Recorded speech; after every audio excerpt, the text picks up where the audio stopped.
Normally we do a land acknowledgement, normally, depending on where I am in Canada, acknowledging the particular ancestral and unceded territories of wherever I'm located. But in this case, because I'm here, we wanted to just acknowledge, obviously, one of the things that's hard to not be aware of is the legacy of colonialism here in Europe, and particularly this week, as much of the world mourns the death of Queen Elizabeth, and all the complicated and complex relationships that came along with that reminder of an era and of the monarchy. And so we are cognizant, I think, extra cognizant, that the patterns of urban development have reinforced exclusion and different kinds of patterns that are colonial fundamentally, and have been colonial in the last number of hundreds of years, and what our obligation is to try to identify those constraints and those ways in which people have been excluded from benefiting from the full experience of what urban life can provide, and how that has not been distributed evenly or equally. So with that, I'm just sharing the challenge that we're facing, and really pleased to have a chance to have this discussion about main streets.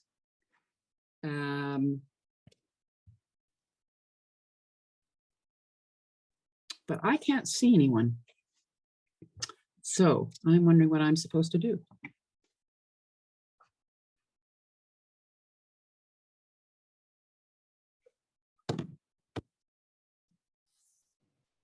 Switch to gallery view. I can see the panelists. Can you see me, folks? You can. So then I think I just did it. Did you just hear me talk about Berlin? All right, Nathalie, hi. All right, I feel better. I was sitting alone here in this hotel room thinking I'd completely screwed it all up. So, Julian, nice to meet you. We've not met before. Can you unmute yourself? Yes. Hi. Great to be with you, Mary. Hi. Yeah, well, thank you. I was speaking to a black screen, wondering if I really had screwed this up. So, but it sounds like we're all right, and you're all smiling at me, so it wasn't a total disaster. It's been very interesting here to hear our German colleagues, and there are delegates here from all G7 countries talking about the challenges that we're facing on main streets. So we sadly are not alone, folks. And in fact, here in Germany, they are talking about, and some of you may be familiar with this, they have adopted something called the curated management of first floor retail. So the German government is absolutely intentional now about what they're going to have to do. And I don't, again, we would say, as we've been saying in Canada, this is COVID exacerbated things that preceded COVID. And they're saying the same thing here, that in fact, we were watching really patterns starting to evolve before COVID. And now they feel here that they've got a 3 or 4 year recovery experiment about what's going to happen with main streets. And the reason we wanted to put this session together to check in with each of you is that you really do bring different perspectives in terms of the commercial activity that's going on streets, why it's so important to the sense of belonging, and I can talk a little bit more later about how the Germans are looking at that, but also some of the challenges that we're experiencing because there haven't been people going into main streets as much, or going particularly into downtowns, and now we're seeing all sorts of other needs surfacing that perhaps were always there, but now we really see them in terms of mental health supports and housing challenges and all that stuff. So I'm very appreciative that you would take the time to be with us. And the way we normally do this is we go around the room and I ask you some questions, just generally to give us a kind of grounding about what you're seeing. And we always focus on what's working, what's not, and what's next. And I know that there are some folks that would think, oh, well, on main streets, done, fixed. Doesn't appear to be the case. So I might go to you first, Nathalie, if I could, and just tell people where you're tuning in from, and just give people a sense of what you're seeing in Vanier. Nice to see you. Nice to see you again, Mary, too. As you know, I'm a bit of a disciple of Mary Rose, so it's an honor to be on this panel, and I'm so happy that you're the one representing us in Germany. I am speaking to you from the unceded land of my ancestors, the Algonquins, and I am very happy to do that from the city of Ottawa. I represent a very small community within Ottawa, a BIA called Vanier, which has this really unique dichotomy. These are the stats that we use often. We have the highest and the lowest salaries in the city. We have the highest population of Inuit outside Nunavut. We have the highest population of Indigenous people, the highest population of artists that live within our community. And recently we've added to that the highest selling market in Ottawa. So we're in this huge flux. The Vanier was traditionally a unilingual francophone city in the middle of Ottawa. So that in and of itself carries with it all these crazy, political structures. So, but I also sit on the board of Acobia, which is the conglomerate of all the BIAs. And so that's sort of the perspectives that I'm going to try and bring to you today. We see three main things going on. One is this redevelopment of the downtown core, the rethinking of the downtown core and what that means.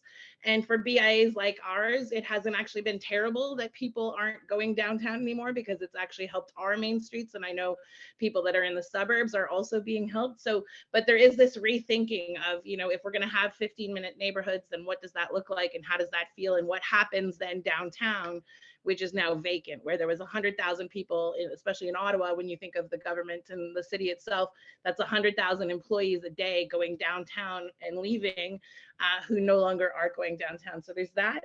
The second biggest issue for us is that economically, the recovery is not short-term for the business people. A lot of business people have exhausted every savings that they had spent the last 20, 30 years accumulating, and those are gone. There's no debt relief in sight. And as far as a lot of agencies go, their thought is, well, it's over and off we go. But I think what we're going to see is the collapse of a lot of small and medium-sized businesses in the next coming years, when they realize that they're making enough money to survive, but not to pay back the debts that they have accumulated. And therefore, what's the point? And then the last thing is just the influx of socioeconomic issues that are on the main streets now, and how BIAs and businesses specifically have become the frontline workers of the housing crisis, the opioid crisis, and all the other social issues. And certainly we see a lot of mental health issues within our businesses as well, the business owners who have essentially been at war for 3 years. And if you can consider how hard it must have been across the country, consider that just as everybody was recovering, Ottawa was then locked down in a 5-week occupation. And so the toll that's taken here in Ottawa has been gigantic. So that's my nutshell for today. Yeah, it's just not easy, is it? I mean, it is not a straightforward thing, as you just suggested. And when we first sort of cooked up Bring Back Main Street, that phrase and that notion, it was early. I mean, it was like March or April of 20. And because we were, I guess, instinctively wondering where were people going to look for support? Thinking, I don't know if people remember this, but you remember at the beginning, we thought, oh, we'll be shut down for 60 days. It'll be 2 or 3 months. Yes.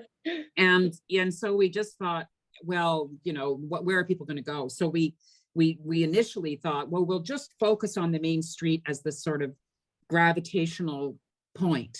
But I think what we've come to realize over the 2 years, and having conversations with so many people who were engaged in different ways, just like you are, Nathalie, on the BIA side, but all the different perspectives that people bring to this, it's like the spine of urban life, or it reflects everything that we value in our urban experience, and it all is there on the main street, right? And so everything that's great, everything that's a challenge, the good, the bad, and the ugly is all on your main street now. So I'm interested, Nader, I want to go to you next, just to talk a little bit about what you're seeing. I mean, you are working with people across the country and communities across the country. And as Nathalie just said, people that work for business improvement areas are now first responders, just like we're working with librarians across the country. And we know that librarians and people working in libraries have become first responders too, so often on main streets. So tell us a little bit, if you can, about what you've been seeing and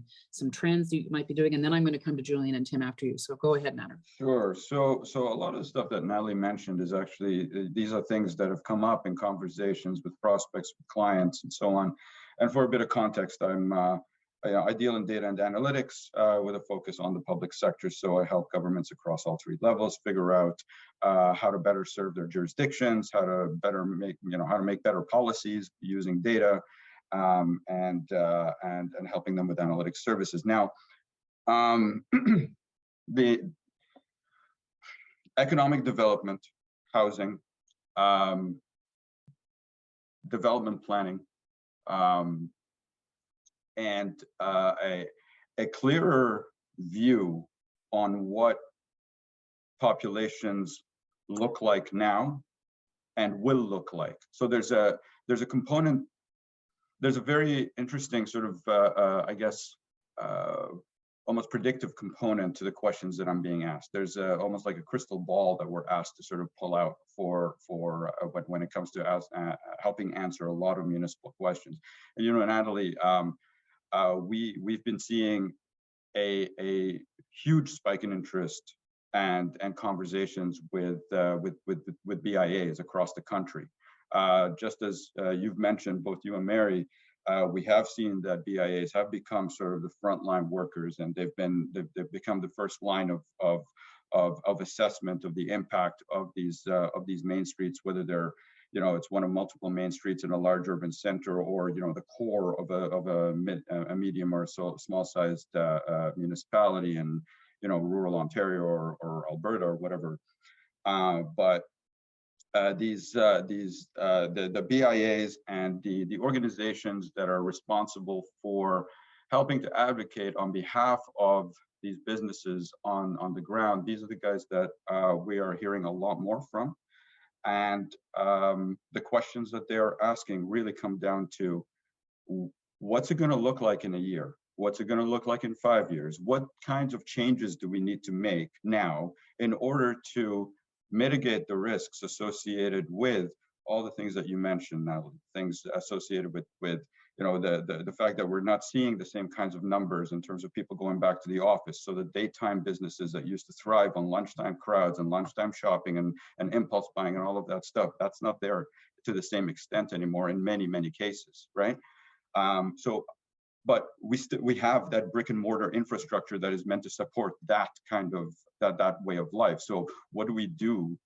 How do we change the way that we think about these spaces so that they can accommodate the evolving needs of the local populations, right? What are the changes in the behaviors of the local populations? If they are not doing what they used to be doing, what are they doing? These are the types of questions that we're getting asked. And the result of that is there's been this increased need for a higher frequency rate of data, sort of data acquisition, I guess. So not only are smaller, what traditionally, I guess, historically smaller organizations that would rely more on anecdotal evidence to make decisions and so on, they're actually having to rely more and more on empirical data points that come at a higher frequency of update and reporting to help them make these decisions, because things are changing at a rate that is faster than they were pre-pandemic, right? So there's a volume issue, there's a frequency issue, and then there's like the larger, bigger question of, well, we're still stuck with this actual infrastructure. What do we do with it now? And that's what we're grappling with. These are the questions that we're dealing with, and we're trying to help answer them with all sorts of different products and things like that. Mary, I feel like you had something to say. Well, I just want to respond to what you're suggesting about different forms of infrastructure. I mean, I think this is an interesting thing. And actually, just threading back into what Nathalie said, the Main Street downtown conversations become the same conversation, which has been interesting for us. When we first started Main Street, people said, well, are you giving up on downtowns? And we said, well, no, actually, because downtowns actually have main streets. But it does feel like we're in this shift about what your expectation is of the neighborhood in which you live versus what is your expectation of the neighborhood in which you work. And are they going to become the same neighborhood, or are you going to have two neighborhoods and you're going to have different kinds of attachment? I might go to Tim next, because I think the same thing that we're talking about, what we're struggling with.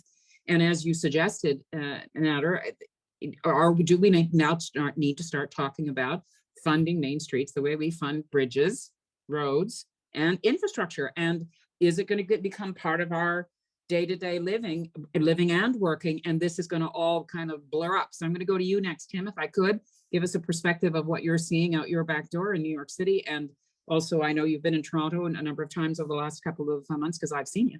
I've seen you here. And I know you travel around. So what are you observing, and what's your reflection about what Nathalie and Nader are just sort of flagging for us?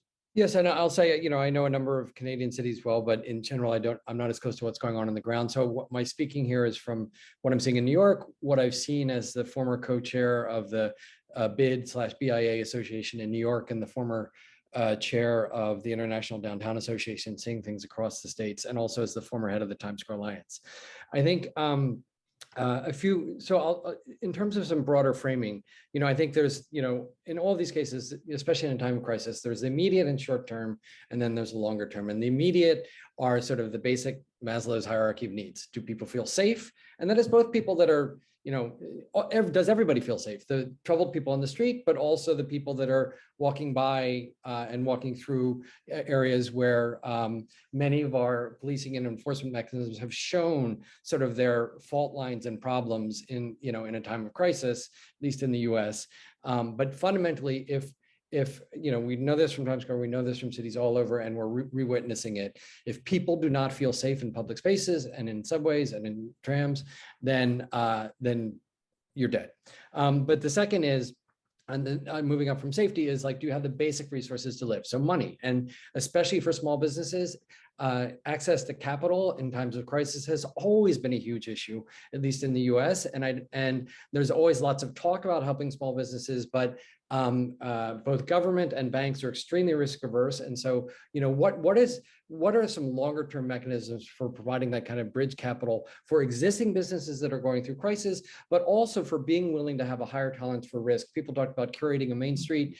You can only do that if you're willing to sort of, risk failure in certain kinds of ways. Second, one must think about symbolism and substance. Someone's shooting up a needle in their arm in the street, a vacant storefront, an empty Times Square. Those are symbols of the failure. Public spaces are also always the places where what is working or not working in society and our economy and in every way is made manifest. So just as you have to pay attention to what those symbols are in the media that people are saying, this is how it's all falling apart, we as sort of curators of the public realm and thinking about these particular places need to think strategically from a communications point of view about what are the symbolic ways in which we're going to show progress. And that often has to do with what we're doing in the public spaces through programming and through other things. And often in a time of crisis, there is also that moment of opportunity and that freedom to act.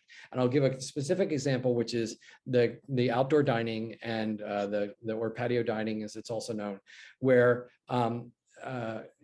finally all these regulatory constraints for freedom in small business literally overnight and over the course of the week, there was an enormous amount of investment in creativity, some of it good, some of it bad, as people used a common asset, which was a public space, to help an individual sort of business in a key strategic way.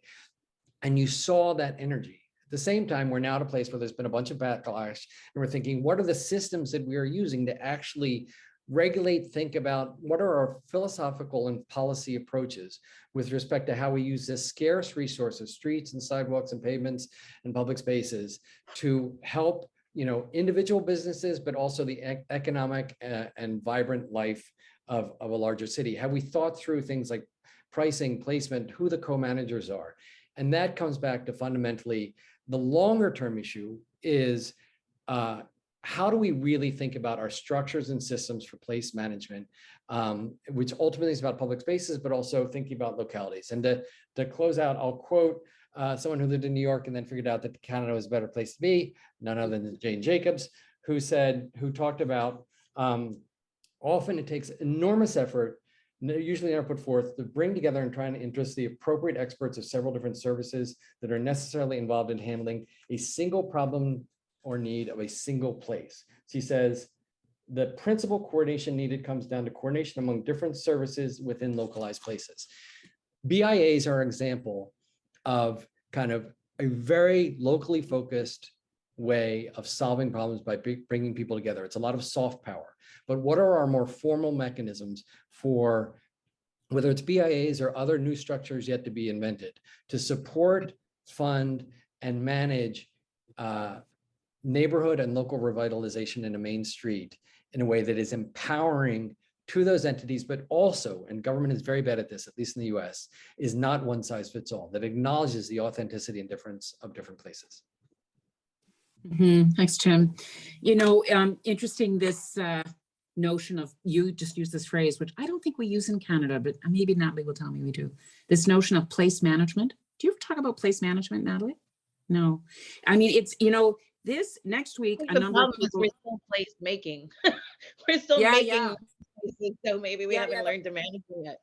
Yeah. The problem with placemaking is that it implies there was nothing there before, you know, so, well, great, you know, and that offends all sorts of sensibilities that you sort of waltz in the true colonial way and say, well, I'm going to make a place out of this, when in fact it could have been a place for hundreds of years. But it's interesting, two things on this. One is the International Downtown Association, which Tim just referenced, that he was the president of in a former life, is having its international conference next week in Vancouver, and a number of us will be there. And I see Paul McKinnon is on the chat. Hi, Paul. I know he'll be there, and I know there's a number of Main Streeters. Are you going to be there too, Nathalie? See, so that's going to be more of an in-house crowd, though, to talk about how we do this, whereas the CityTalk audience is a broader one. And I appreciate that we have other voices here on this session today, because I think this shift from business, you know, if you think BIAs are 50 years old, right, guys? Pretty much, it's their 50th anniversary of it. And when I was young, a few years ago, it was the business improvement area, and it conveyed a kind of down in the heel, gee, this area needs remediation, poor things. And what are we going to do? We're going to put some planters in, or we're going to get people. It was a kind of, it wasn't a robust kind of empowered celebration of neighborhoods. It was, oh, the business needs to be improved, or the neighborhood needs to be improved. Now we're talking about, and you have over time, BIAs have evolved over time to be more place managers, place stewards, place developers, all the aspects of this that we can take advantage of. And Nader, you were sort of flagging this, that you're being asked now for different kinds of data sets, different kinds of observational tools for us to pay attention. And we're all in this moment together, folks, where our work and living lives are going to be irrevocably changed by this 2-year jolt that pulled our patterns in certain kinds of ways. And how do we seize this in a way that's constructive and positive and respectful? And as you say, Tim, safe, and also recognizing that the lifeblood of our economies, whether it's in Canada or in the United States, is small businesses, and many small businesses, and particularly immigrant businesses, locate on main streets. That's where people come. So this is not a puny conversation, just saying. This is a really important conversation. Julian, we're so happy to have you join us. I don't think that you've had a chance to be on CityTalk, so thanks for coming. And they're a nice crowd, as you can see, but the audience will be ready for whatever challenge you can pose to them in terms of part of what we've been witnessing is whether it's greater in quantity or quality or both. We're hoping you'll tell us the manifestation of mental health challenges. And it's very true in your city. It's viscerally visible in your city, where you've got several hundred people in the downtown east side on Hastings now on the streets in the mornings, right? And this is happening. It's certainly happening in Nathalie's city. It's happening in New York. It's happening in other parts of the country. I see it here, where the presence of people who need other kinds of supports on main streets is visceral, and it's having an impact not only on them, but all the other users. So we're interested to get a perspective from you. Is this a wake-up call? Can we move to a moment of really caring and providing services in different kinds of ways? Can you get a broader stakeholder base now to understand, okay, this has to be prioritized? Over to you. Really welcome to CityTalk. Okay, gee, well, thanks, Mary. And thanks also for the invitation to join you on here. You can see perhaps through some of the reflections, the glorious Coast Salish, unceded Coast Salish lands where my family lives and where I'm joining you from today. I don't know, wake up call. I paused because I thought it would have been a wake up call when we deinstitutionalized and we saw Right. in the immediate aftermath. I was working at Riverview Hospital, which is our local large institution in British Columbia in the mid-1980s. There was already evidence available then to demonstrate that what we referred to as providing services closer to home was what was clearly in the better interests of people that we were aiming to assist, and that concentrating people not only in institutions but separate from all of the resources of their communities was detrimental in the immediate term, but also even more so in the long term, because and since those years, we've seen increasingly the evidence that that approach is correct. We've seen that the likelihood of recovery from serious mental illnesses and addictions is far greater than we thought in the 1980s. And we've also seen evidence from very high quality sources in multiple countries demonstrating how best to help people to expedite that process. And one of the elements of it you referred to earlier, but in a different context, is the opportunity for citizenship, for engagement in life. And what we see on this metaphor of a spine that you used, the spine is of course connected to the rest of the body. What we see are people concentrated on the spine that started in other regions. And they've moved there for a variety of reasons, push and pull factors. But these are individuals who, those that remain homeless, are overwhelmingly people who experience serious mental illnesses as well as addictions. We've seen the rise of what's been referred to as deaths of despair in a number of jurisdictions. And it's an apt summary. That there are strong links, and I really appreciate Tim's reference to Abe Maslow.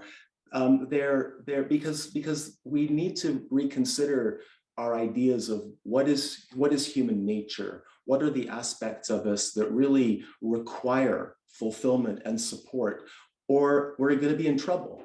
And what we're currently pursuing in Canada, in BC for sure, but elsewhere in Canada, is markedly at odds with the evidence of how best to support wellness, which is integral with social integration. The Portuguese national strategy, Portugal gets a lot of attention, I think quite deservedly.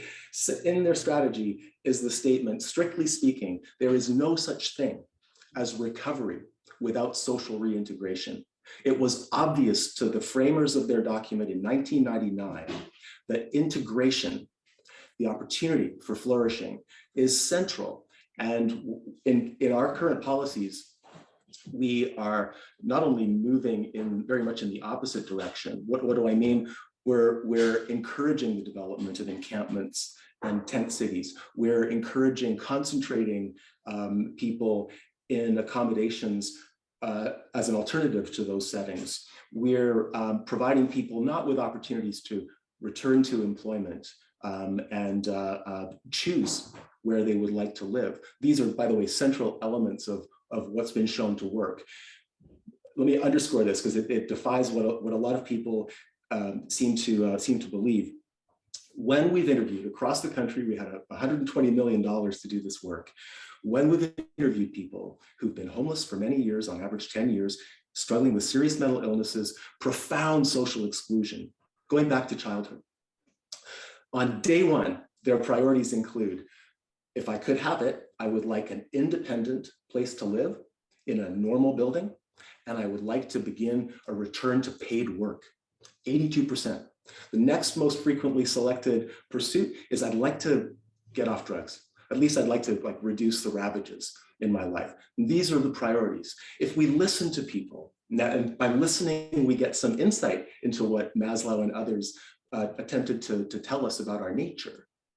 We have a twofold opportunity. One is to assist them in ways that are likely to be beneficial, but also to promote their sense of agency. And that is a key part of the ultimate journey to wellness. we're not doing those things. We're currently in BC proposing that people who are homeless and mentally ill and who are unemployed, that the top priority should be to decriminalize their possession of illicit drugs and implement a publicly funded source to deliver those drugs to them. Full stop. That's what our provincial health officer requested, not contingent on providing any other services. At the same time, our provincial government has ordered our university to dismantle the multi-ministry database that has existed since 2002 and has been the basis for developing many of our insights in BC and published for other jurisdictions around what works the best.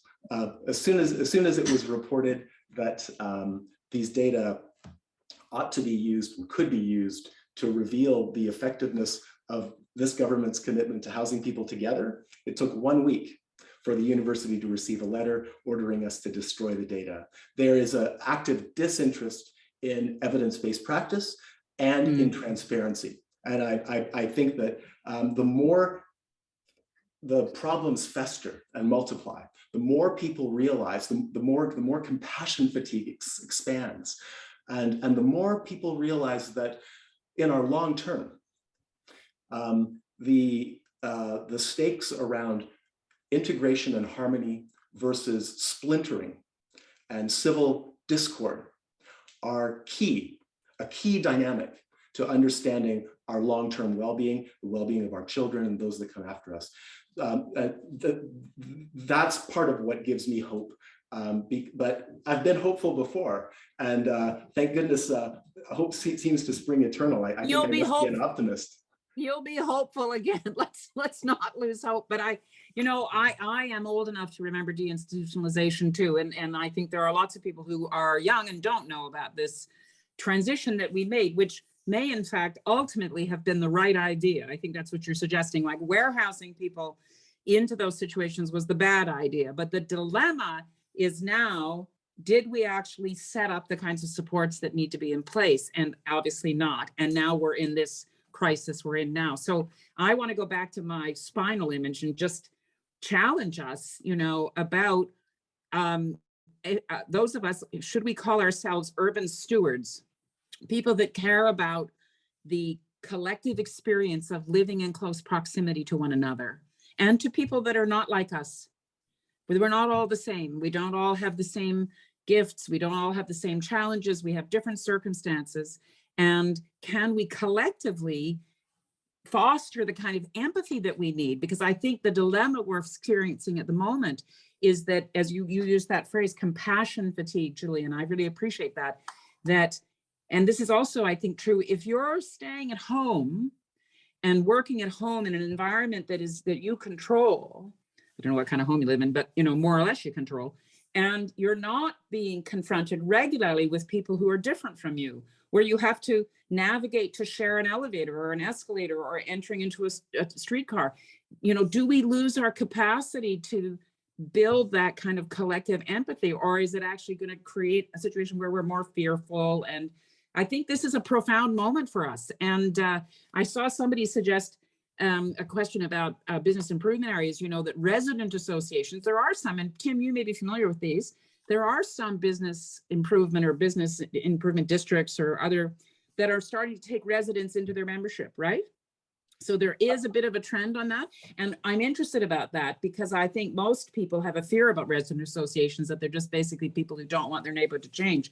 So is there a way to come out of this with a different kind of infrastructure, institutional infrastructure that will support the economic, social, healthcare, housing, all the needs that manifest on a main street? Go ahead, Tim. Well, there have been for a while, and there in New York, some BIA bid structures that have residential representation, and then it has been more and more of a topic as downtowns that used to traditionally be mostly commercial and non-residential have more and more residents. And I think that these issues are interrelated. Whether it's a BIA or whether it's like a new form of neighborhood-driven entity that partners with government that has built into it the private sector, the civic sector, and government being forced to interact and talk to each other. They are moving into topics beyond just sort of sweeping the streets and like a little bit of light marketing. Then it is necessary that they also be, and if they are going to be empowered in certain ways, if certain governmental powers are going to be devolved to a local entity that is a hybrid in some form, then they must also be more representative and democratic than they are in certain cases now, or have strong, mechanisms for making sure that they're really going through the process of collecting the opinions and thoughts of the community. Why don't we create something new? I'm wondering if there's anybody on the call from Edmonton. Can you just throw into the chat whether the community league model, of which there are over 100 in Edmonton, and I hope I've got that right, and they've been around for, I think, 100 years, which is a community-based mixed membership. Shureih, can you tell us whether the community league works? I don't know if that's a model that we should be thinking about across the country, where it's a broader membership, not just the business, not just resident, but some kind of a collaborative something that allows us to take this more holistic approach. One of the things that Julian, back to your point about who's on a main street, and you've got an extraordinary example of it on Hastings at the moment. Could we imagine a main street that had affordable and supportive housing and different kinds of businesses? And what do you think? I mean, Nathalie, you're nodding at me. Could we have a cultural space?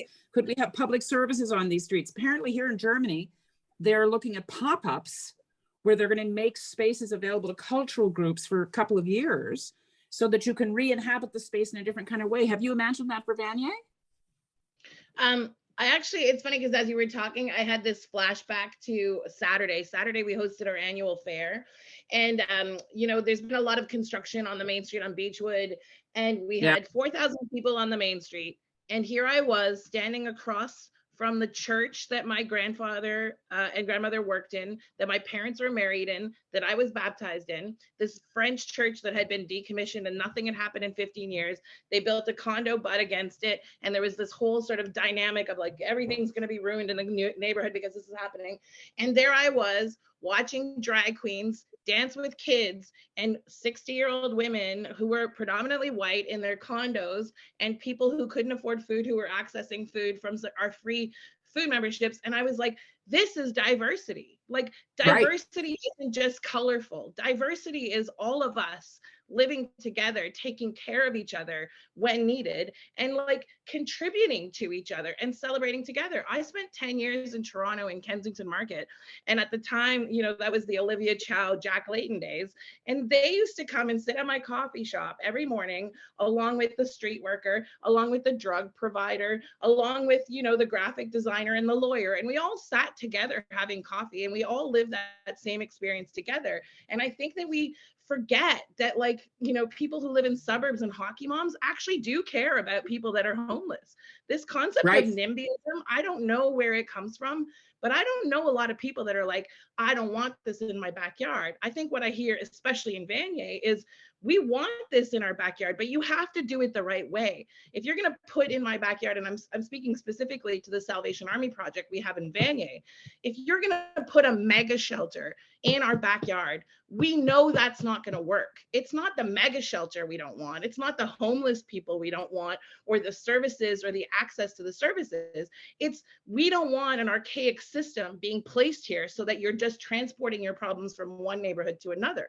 We want to integrate. We want to work together. We want to solve these problems together in the right way. And I think we're on that precipice right now of figuring that out, because I know a lot of well-to-do, people who care a lot about the issues that we're facing. And yet we have these politicians that seem to think that we don't. And they perpetuate this notion that we are, that rich people are only interested about how much money they're going to make and how much taxes they're going to pay. Well, I don't think that's the case. I really don't. Yeah, sorry, that I know. like, I think You it's a go, rethinking girl. of diversity. Yeah, Thank you go, you. bro. I learned think we're all. I think we're getting fed up with the way media want to soundbite all this into this is a conflict and this is a conflict. And in fact, we know, and I guess let's go to the evidence for a minute, Nader. You heard Julian lament the fact that he's actually collected evidence and that the political forces, whatever they are, want to shut that evidence out. Could we get ourselves to a really locally informed evidence base so that the Vaniers of the world could actually inform those kinds of decisions rather than, and I hear what you're suggesting, the chat's blowing up. I hope you all notice that. It's fabulous when people respond to you guys so energetically. It's not a question of rejecting that shelter. It's the question of what the process was that arrived at the decision, but also, as you suggest, just moving one broken system over 8 blocks is not the solution. So Nader, first to you, and then we'll come back to you, Julian. Sure. So my observations are that on the ground, whether it's through a BIA or whether it's through a human services division at the municipal level, people are crying out for data. People are crying out for intelligence. They want to understand, and they want to understand in a much more nuanced way than just simple demographics, like how many people live here or how many people do this, or, you know, they want to.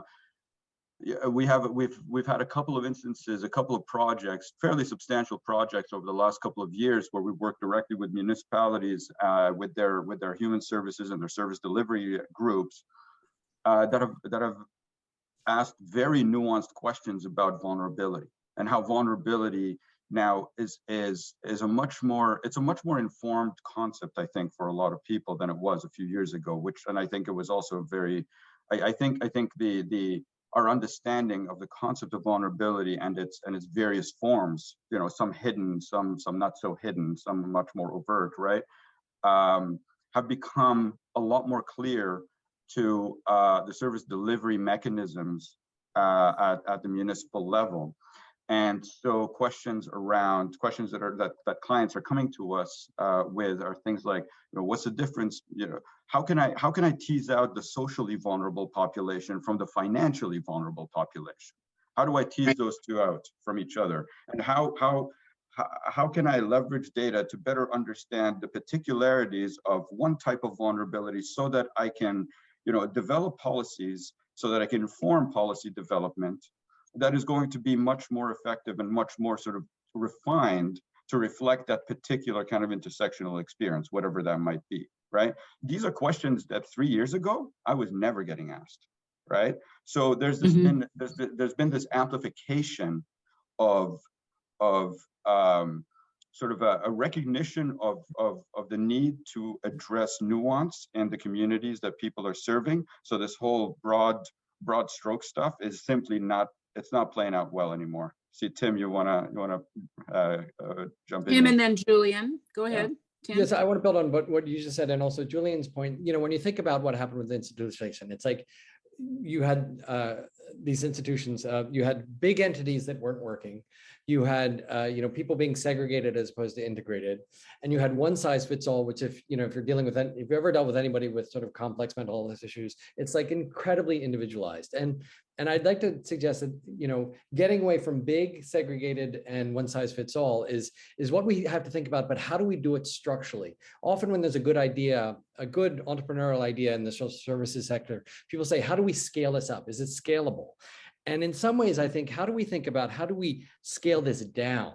How do we scale down the way government so often, and big institutions and big corporations, whether it's a chain store that says we're going to put the same thing everywhere, how do we scale things down and make it more locally nuanced, as you just said, and descale and de-escalate? But how do you do that institutionally? And I would say that there's many issues to be sorted out, and there's a lot of equity issues in at least in the US and low-income neighborhoods, that the BIA model doesn't work. But it's an experiment. It's a tool for local governments that brings some private sector money to the table and creates an alignment of interests. What are ways to sort of have that kind of scaling down, locally responsive thing happen structurally, and have resources for all kinds of problems, not just sweeping the streets, you know, be done better at the local level? So I just love scaling down. Can we just all adopt that? To hell with scaling up. Let's talk about scaling down. I'm going to fall in love with that. Thanks, Tim. This idea, you know, it's interesting. The South African representative here at the G7 is the deputy minister. I just love the name of her ministry. I spoke to her and told her I loved it. It's called the Department of Cooperative Governance and Traditional Affairs. Can you imagine? I mean, imagine trying to do that here in North America. Cooperative governance and traditional affairs.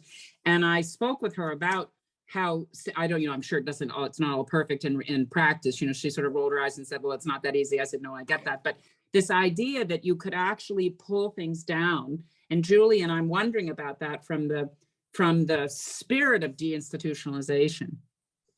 If in fact, and I appreciate people from Edmonton chiming in to give us a sense of whether community leagues, they're not perfect, but is there a bit of a model there?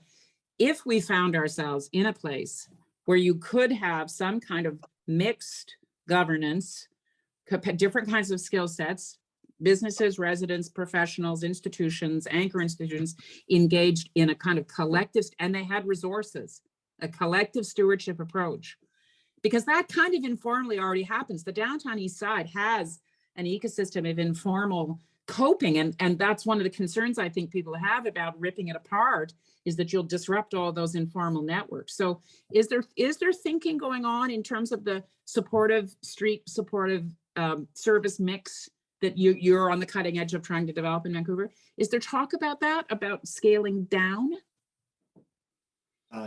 No, there's actually, I think, resistance to it. And the image that comes to mind for me is the familiar bicycle wheel. So we have the hub and the spokes and the rim. Yeah. And back in the day, the arrows pointed from the rim toward the hub. If you were in any community and your so-called mental illness needs eclipsed what could be supported locally, then you move to the institution.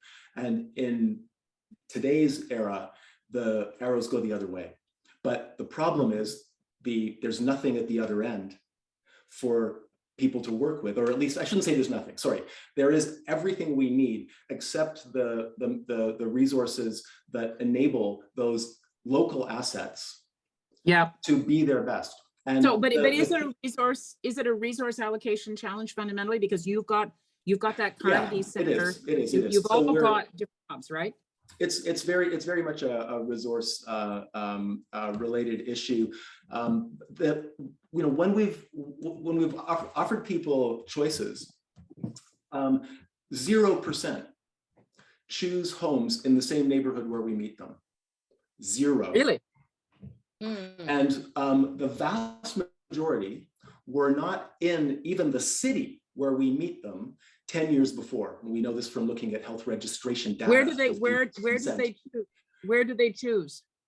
80, they choose unpredictably. They choose the way we would choose. If we were all given a map and an inventory of homes, and people asked, and we're all homeless, and they asked, well, where would you like to live? And we are where we are because it's the only place for us, right? Everywhere else we'll get move along, or remanded or whatever. But here and then we get choices, and Mary chooses Marpole, and Tim chooses Dunbar.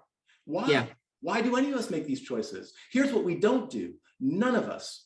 Not one of us will say, there's a building over here with a diverse mix of people, old people, young people, kids, singles, and there's a building over here where every single tenant was once homeless, struggling with mental illness and addiction. Which one do you want to go? We won't choose we'll choose the diverse building, and so will people with mental illnesses. They when given opportunities, these are the choices they'll make. And but the problem is, not only should we not be building the solution right where the problem happens to be, like that street, but we need to be thinking about the hub and the spoke. The people are not all from this area.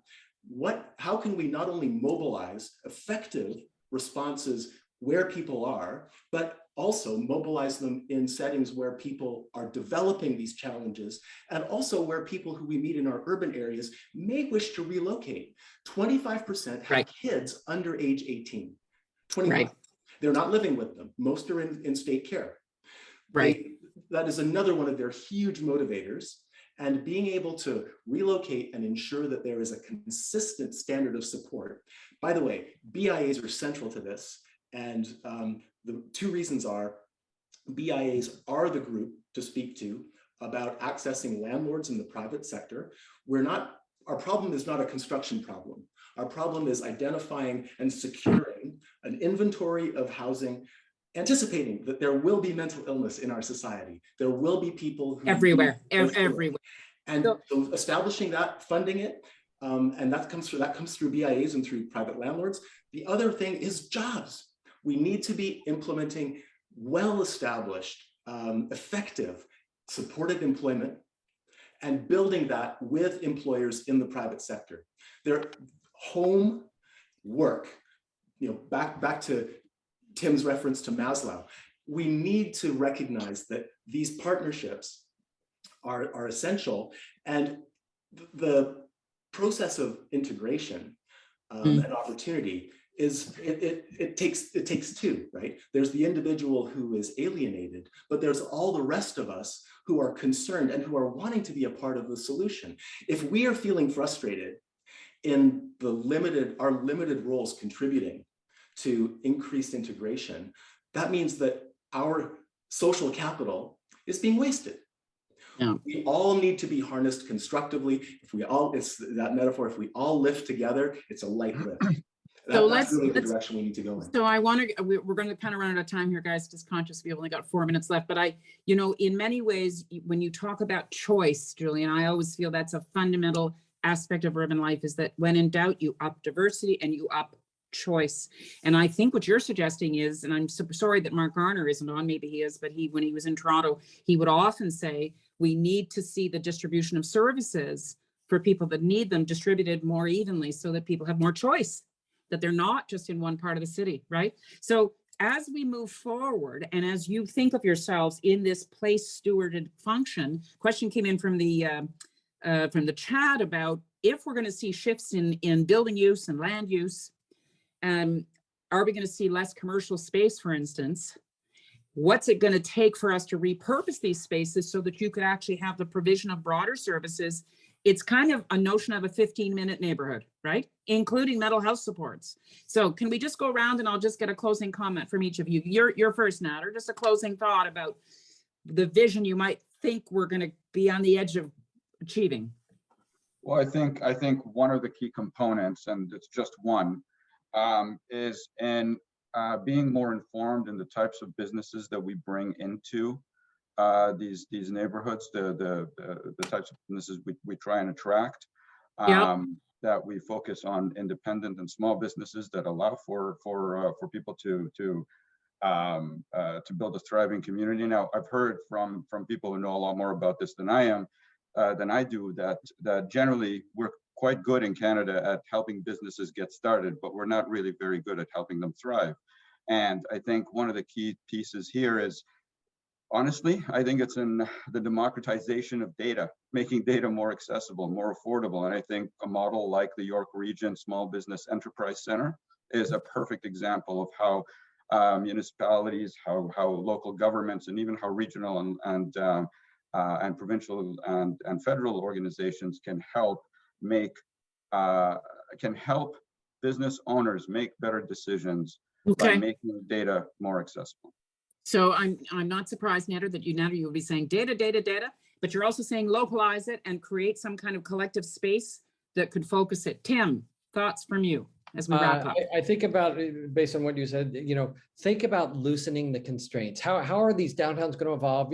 Society's changing. Think about the way how rigid our land use processes are and so many of our regulations. So how do you loosen the constraints, but at the same time not have no constraints? Think about outdoor dining. Think about a public space. You have to create a container where there's the random set of interactions. Create the container for creativity, flexibility, intersection, and evolution. But you have to have some philosophy and rules for how things are going to operate within that fluid environment.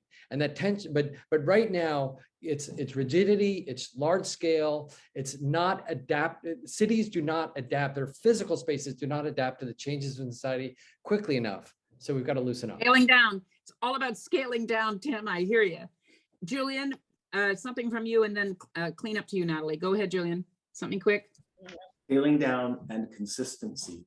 And anticipating needs, recognizing the indicators of need early, kids who've been in care, kids who've had special needs and adverse childhood experiences, and providing them. I think the keeping it local. It's not about one big spine in our big urban centers and concentrating resources there to compensate. It's about all the little spines in every small community. And building out around them.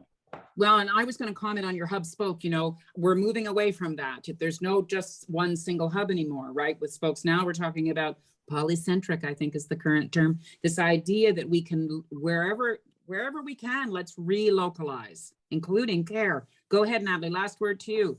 Drag queens and Gosh, the people pressure's on, in but Vanier.